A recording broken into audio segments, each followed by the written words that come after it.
everyone. Today we're going to do a cute little princess cake. It's going to be like an open book, and we're going to have some things, maybe half will be like, one side will be pop-up and the other one will have some writing and some other things on it. So I want to start with some prep work. I'm going to take some cornstarch, pop it down here, and then this is just some pink fondant that I have. And I'm just going to roll this out, and as you can see over here, I've already got some rolled out into strips. The reason I have that already done is because I want to use some tappets to do the writing. As you can see, I've got writing here, princess, and I want to just cut these out ahead of time so when I get to that part I can just pop them on. So you need to make sure that your fondant's fairly thin, and then what I do is I take it and I'll cut it into strips like what I have over here. Okay, so it's just that simple. Then what you do is you want to grab one of your strips. It needs to sit out just for a few minutes, maybe 5 minutes, not really longer than that, or it'll start to crust too much.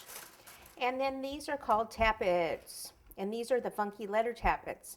So I wanted to do a capital P and then the rest lowercase, and they do have two different sets. And what you do, that's why you want this to actually dry out a little bit. Let me just use the M, even though we're not using that on the cake. I'm just going to see the letter there, M. Place it right on top of the fondant. Make sure you can slide it around like this. Remove any excess, and then what you do is you just tap it out like that. Biggest mistake people make, rolling the fondant too thick so that when they press it in here, let me actually just thicken this up here.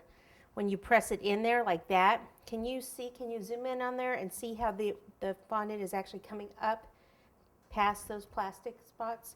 So that's not going to be a good ending thing for you there. You're never going to get it out.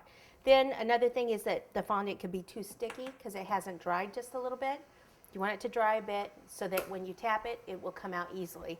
If you're doing it, tapping it, it's not coming out, just leave it a little bit longer to dry. So then I've got my letters already cut out here. So that's one step if we're going to do a prep work. The other things we're going to do some chocolate work. Okay, so we can make our cakes a little more dimensional by just using some chocolate pieces. So I have several molds, so you just want to go to your cake candy supply store, or you can find molds online. And I thought this one was really cool. I haven't never used this one yet, but these guys could go outside the castle. I've got a horse here with a guy with his armor on, and then another one here. Here is the finished one of this. What we're going to use is coating chocolate. Okay, so this is how coating chocolate comes. What you do is just melt it down in the microwave, 15-second intervals. You want to always stir in between because chocolate tends to get a hot spot. So if you are melting it and you look at it and it doesn't look melted, but you don't stir it, and then you keep putting it on, not stirring it, you'll burn your chocolate in a little spot. So constantly stir it, especially colored chocolate when it gets down to the, when it's almost done. Take it out and actually stir it for, a good amount of time, because as you're stirring it, the chocolate is melting. If you overheat it, then it gets a little bit too thick. If it does, then you can use, there's something called the Paramount crystals. You usually get them at a cake supply store. You can just put a few in there and stir it in, and they'll usually thin out your chocolate again. Now, for some of the pieces here, I actually added a black candy color, so this came out gray. I started with white chocolate, added a little bit of black candy color.